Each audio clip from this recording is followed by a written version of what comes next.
Greetings. Welcome to my humble Qigong channel.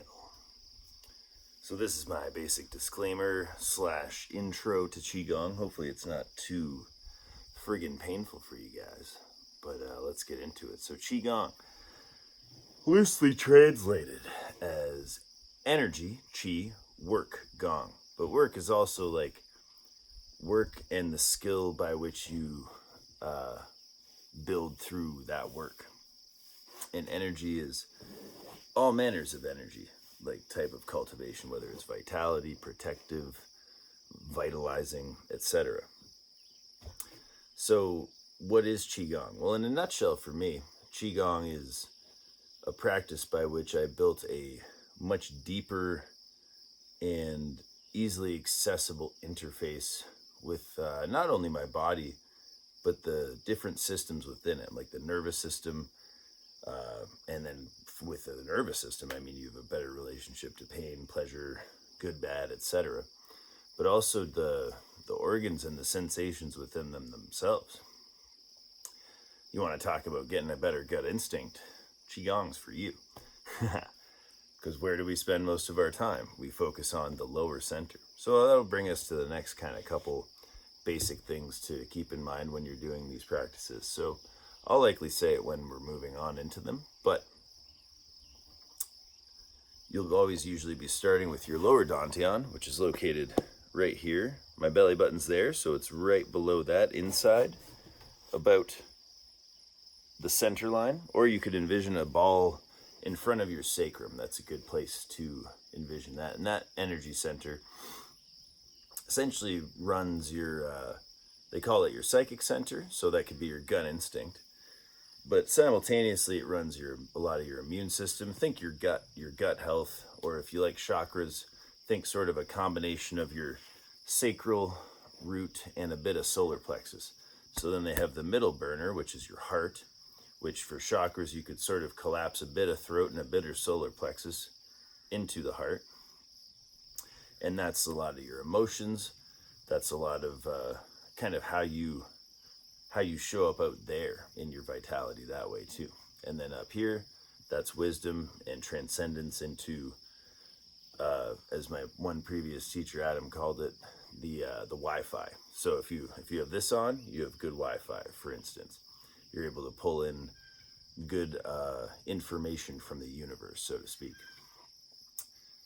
And I like using broad terms because this stuff all came from a place that didn't even have language to begin with, you know?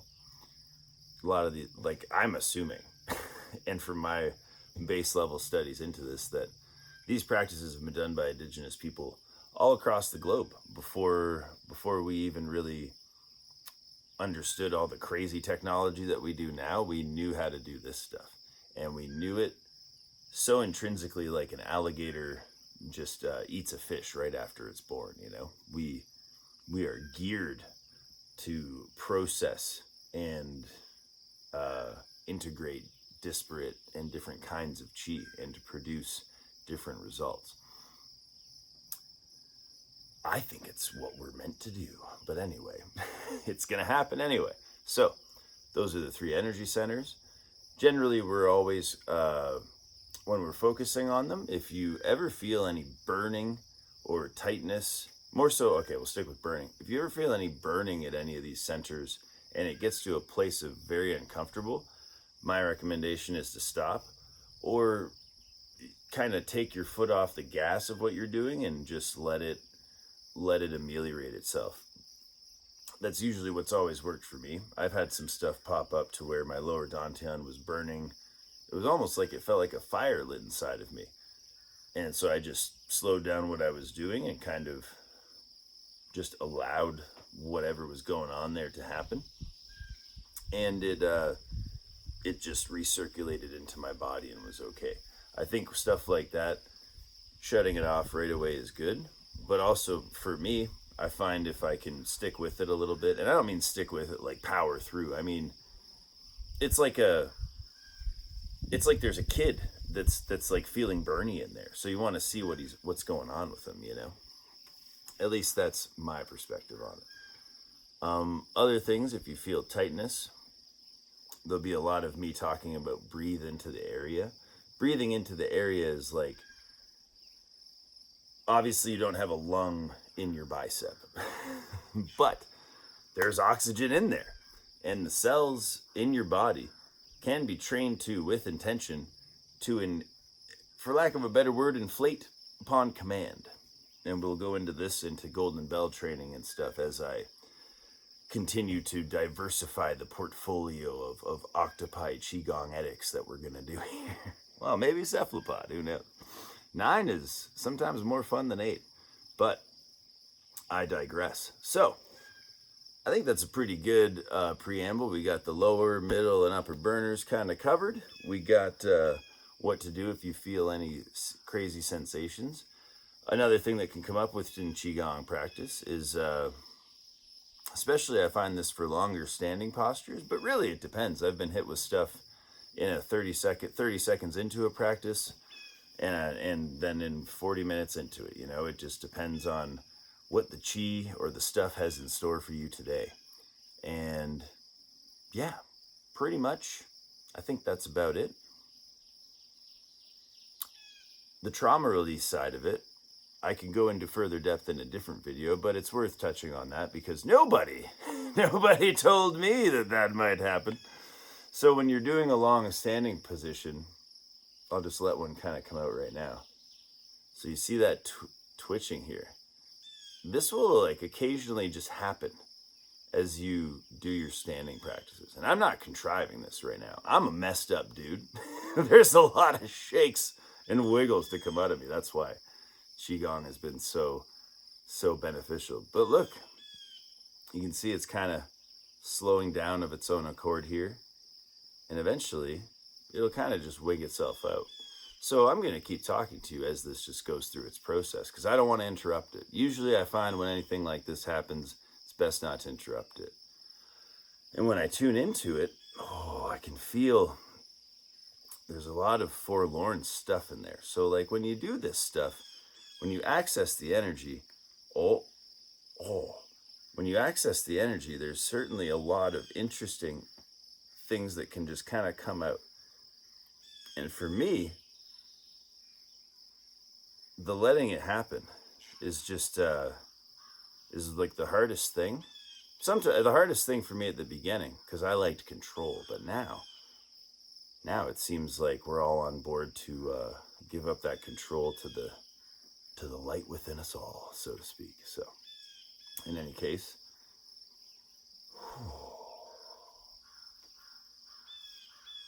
wow, that shoulder feels great now. So that would be like a minor, you could call it trauma release process or a release process of stagnant chi, for instance. But essentially it's the same kind of thing. You're allowing it to move through the system. Perhaps it'll need to, you might feel a sensation of it leaving the system and coming back in. But mainly, to keep it in the analogy of the kid thing before, it's like your lost kid. Any of this stuff that comes up within you, in your body. In the past, I used to think of stuff as like, oh, that's a parasite, or oh, that's an energetic da-da-da-da-da-da. And man, you'll just be at war with a ton of stuff, a ton of beings, if you go that route.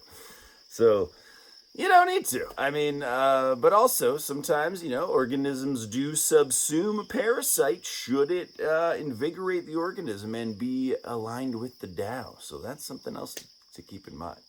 Pretty much everything's on the table over here. Yeah. So that piece on the trauma release. Now, if you notice some of these shakes coming through and you don't feel an emotional component yet, that's fine. But in the aftermath of such shakes coming through, I would advise take it easy on yourself, because there will likely be some kind of emotional charge coupled with that there will be access happening there. Just not always for me am I able to tell what's going on in here. Like for this guy that came out, this arm's pissed because this arm has been injured for a while and it's gotten all the attention.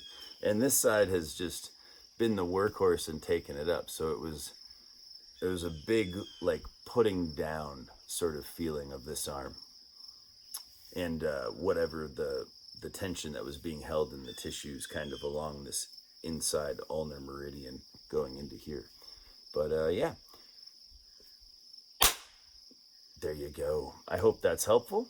If there's any further questions about Qigong and stuff like that, well, here, actually, I should have said this at the start, but it's kind of the most important thing. Well, one of the most important things.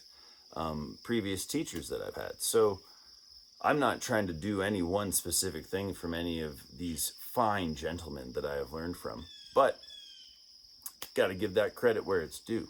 So I first began learning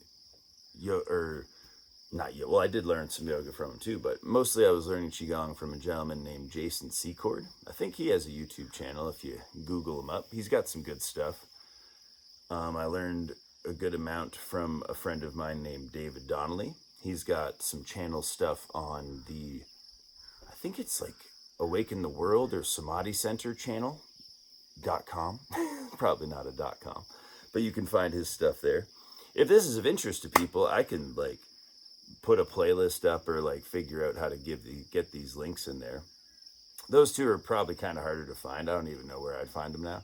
But then I also did learn quite a bit of Qigong from Health and Fighting Qigong course from Vav Fitness, VAHVA, done by Ero and Grandmaster Zhang Yushan.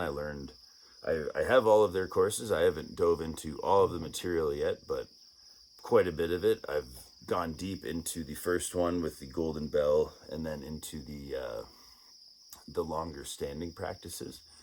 But I was doing a lot of that sort of stuff before, just not in the same program or context as the stuff from Mr. Yushan's courses was. So there's a bit of that in there. Most recently, I was learning from a guy named Adam Chan.